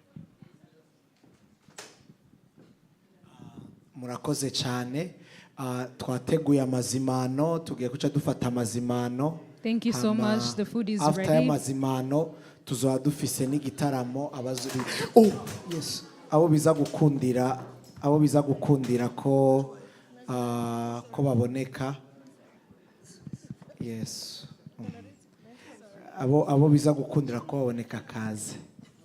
So we have food prepared for you outside, and after that we have Igitaramo. we have igitaramo. If you Yes. will be able to come, you might also come along. Yes, hama mwegere Mama Lisa mumaze amakuru ngena meze kandi mumaze n'amakuru ya musaza wiwe wumvirize ngene vyifashe ari ico gukeneye ko nk'umuryango umwe tugira ico dufasha. Yesu abahezagire kaza amazimano yateguwe straight tugisohoka hama fotori tuzaba tugarutse mu gitaramo. Yesu abahezagire. God bless you. Oh, your mercy never fails me. And all my years, I've been held in your hand. From the moment that I wake up until I